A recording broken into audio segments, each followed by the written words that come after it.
Hey guys, welcome back to a new video. So for all of those who are new to the channel, thanks for tuning in. Behind me is my 1985 Toyota Corolla AE86 that I'm actually redoing the whole car, including the engine, basically everything. So if y'all are new to the channel, please take this time to check out a couple of videos. I'll link a couple up here, maybe put a playlist in the description or something like that.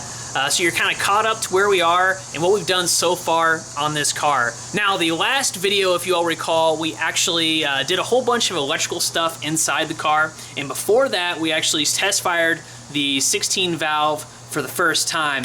Now, some of you all might be wondering, where is the 16 valve? And it is actually over here. So we pulled it out of the engine bay in preparation for shaving this entire engine bay and getting it ready for paint. So really quick, the game plan here. So there's a whole bunch of little holes all over this engine bay that I want to get rid of. I have a vision for this engine bay, and I have kind of something I'm going after. I'm going to try to get to it as close as I can. It is pretty intense, and it might be a little bit above my skill level, but we're going to try anyway. So we're going to tackle this engine bay in a couple of sections. First things first, we got to remove the battery tray because we moved the battery into the trunk. Check out the previous video if you haven't so far. I'll link the video up here somewhere of all of the battery relocation and what we did. That was the last video, so make sure you check that out if you haven't already. But we're going to be getting rid of the battery tray because we no longer need it in the bay. And we're also going to get rid of this bracket here that used to hold the coolant tank, I believe. I haven't really quite figured out what I'm going to do yet, but I'm going to relocate that tank somewhere else. It's going to be out of the way, or it's going to be tucked up under here somewhere. But anyway, we're going to get rid of this because it no longer needs to be in the bay. Once that's gone, we're going to remove all of this nasty seam sealer that's in here, just kind of globbed on there. It looks like crap. That's also going to pretty much uncover any sort of hidden rust that might have formed underneath that seam sealer. Specifically like up here, I can already tell there's a little bit of rust in there. It's been chipping off right where that seam sealer is. And then over here, in this corner, you can see there's some rust there, and I suspect there's going to be a decent amount underneath there, probably down in that corner as well. So we'll have to take care of all that, make sure it doesn't spread any more than it already has. So once the seam sealer is removed, we're going to hop onto this passenger side fender, or wheel well, I guess, and we're going to weld up all of the holes that we no longer need. Once we're done with this, we're going to move over to the driver's side, again, take care of all those little teeny tiny holes, all that crazy stuff. Then once we're done with that, we're going to move back onto the firewall, and again, basically patching all the holes that are not needed and getting it prepped and ready. At that point, we are going to tackle the seams. So I don't know exactly what I'm going to do yet. Guys, leave a comment in the comment section below. Let me know what you think I should do. But currently, right now, the game plan is to take all the seam sealer out and actually weld up the seams and make them all solid one piece of metal. The other option is to basically get all the seam sealer out of here and then clean these up really nice, make them really flat, and then do a very thin bead of seam sealer all the way across it. I guess if we go that route, you'll see the seams more. Man, I don't really know what I'm going to do. I really want to weld it all up, but that's going to be a lot of work. Not to mention that's pretty much going to ruin any sort of work that I did up underneath here previously, because I honestly wasn't planning on doing this. Not a big deal. I guess I could redo all this again, but anyway, there are options. I don't really know what I'm going to do yet, so but I do know that we are going to get rid of all these holes, so that's the first thing we're going to do. But anyway, the engine should hopefully be out of the engine bay only for a little bit, and we will be putting it back in once all the work to this engine bay is completed. So the next couple of videos are going to be a little bit different. I'm probably going to break them up into a couple of sections because it's going to be a lot of repetitive stuff. I'll try to keep it interesting, but basically it's just body work inside an engine bay. So it's going to take some time, but we got to push through this so we can continue this car on. And getting the engine bay done and painted is going to be a huge milestone in the build. Then after that, we're going to be taking care of the rest of the body work on the Corolla, which isn't much, and we're going to prep it for paint and get this thing painted. All right, that's enough of me talking. We need to hop onto this engine bay. Now, the first thing I want to do before we start anything is I want to open up a little piece of fan mail from a subscriber of the channel. Now, this guy I've never met in person, but I talked to him on the old Carbed 4AGE forums, and funny enough, he actually wrote a walkthrough on how to install a zenki lip onto a kouki front bumper for the A86. So I followed that, and it actually worked out great. If it's still in existence, I'll put that link in the description box below in case anybody is trying to install a zenki lip onto their kouki bumper. It really helped me out, and it worked really well. I drove this car with that bumper and lip for, geez, I don't know, at least a year, maybe more than that, before it actually got into the garage and was stripped down to become a project. So let's go ahead and start with that. All right, guys, so here is the fan mail here that Max sent, and as you can see, it is from Honolulu, Hawaii, so it's come a long way. I'm super excited about this. I went ahead and messaged him when I actually received this and told him I was gonna open it up on camera, so it's been a little bit. I've been super anxious to open this, so let's go ahead and start the video off with this. All right, let's see what we got in here. Oh my gosh, geez, all sorts of stuff. All right, so let's see what we got here. So first off, we got some Tor decals. If I recall correctly, this is the company that makes all of the reproduction parts for the A86, and I think I've actually bought a couple of things from them, so this is pretty sweet. All right, and we also have this super cool keychain. So Max runs his Corolla in, I guess, in this little class for SCCA solo, like autocross sort of stuff. This is super cool. Definitely gonna put the Corolla keys on this keychain because I need one for it. On top of that, we've got a Toyota, oh man, Toyota keychain. Little lanyard, little Toyota lanyard. Definitely gonna put my keys on this one. I'm currently using my work one, so. And what we got here? All right, a little letter. Oh, dude, and some Dude, look at these stickers. Yes. So this is his Corolla. I'm pretty sure, yeah, 86 Yodas. This is definitely his Corolla. Dude, these are so cool. Oh my God. Oh man. This is gonna be so sick on the Corolla. Oh man, I can't wait to get my Corolla done so I can make some die cuts of my car. It's gonna be sweet. All right, and we've got a little note here, so let's see. Long distance and long time admirer of your work. Thank you for all you've done and continue to do for the A86 community. If you ever find yourself wanting to explore the hard life in my neck of the woods, give me a holler. Cheers, Max. And here is his Instagram handle here. So guys, go check him out. He's got some really cool A86 stuff, and he's a super cool guy and super helpful as well. So yeah, guys, go check him out. And Max, if you're watching this, thanks for sending this care package. This is super cool. I really appreciate it. But anyway, guys, let's hop onto the engine bay and get this video rolling.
All right, guys, welcome back. So I want to go over really quick where we are with the engine bay. I know it probably didn't look like it in the videos, but this took a long time to do. I've been out here for a couple of days, at least a couple of hours each day trying to get all the seam seal removed from the engine bay.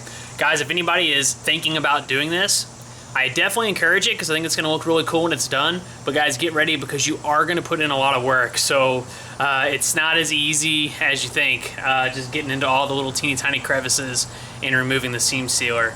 If anybody knows Initial Dweebs, Justin, he's actually doing his AE86 as well, and he's stripping the whole bay. He's a lot further along than I am, but he also mentioned that it is a pain in the butt to go through and get all of this seam sealer removed from the car, which I'm definitely finding out now. All right, guys, and here's how it looks. So as you can see, most of the seam sealer has been stripped from all of the seams in the engine bay. Still a little teeny tiny bit that you can see kind of down inside those grooves. This over here is the hardest part because you can't really get a tool back up in there. I've just been using a screwdriver to kind of get it all out of there. But it's coming along. This right here is the bad part. So we thought there was going to be a lot of rust up underneath this section here where it looks like maybe my brake master cylinder or my clutch master cylinder was leaking. And as you can see, there's a little bit of surface rust right there in that groove, but nothing too bad. I've got a spot sandblaster that I'm going to use to try to get all of that out of there. We'll get into that a little bit later on. But this cleaned up pretty nice. And again, all over here too. All of these seams look pretty good. And the big thing over here, so I removed the battery tray, and I also removed the little bracket that held the, I want to say it's the coolant reservoir or something along those lines. But they came out pretty good. There's a little bit of rust up underneath here, so I'm glad I removed it. There's also some rust over here kind of on the sides underneath those two panels. Now I did, it was actually not the first time, but one of the first times I used that little spot weld bit, and as you can see, some of these I drilled all the way through by accident. This one almost.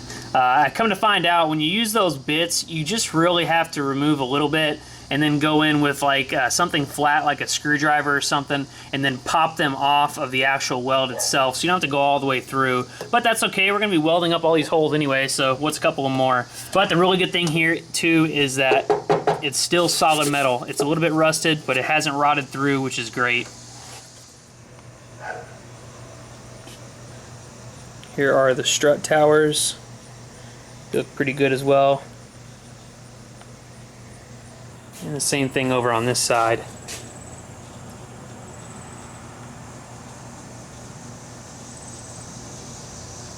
But anyway, guys, I think that's going to be it for today's video. I hope you all enjoyed it. If you like this sort of content and want to see more, please smash that thumbs up button. Also, if you want to be notified for more progress in this particular build, consider pressing that subscribe button below and ticking the little bell notification to be notified when I post new content. So I'm probably going to go ahead and take care of the little tiny bits of leftover seam sealer off camera, and then next video we're going to hop onto all of the little teeny tiny holes and we're going to start welding them up. Now I haven't quite decided what I want to do with the seams yet, and I want to hear your all's opinions below. So down in the comment section, let me know if you think we should fully weld the seams and then grind them down, or we should just use some seam sealer, maybe with some mineral spirits or something, and use your finger to make it look really nice and smooth. You're gonna see the seams if we do it that way, but it's also it's gonna be a lot easier, and it might be a little bit more practical with those seams, so nothing breaks or cracks over time.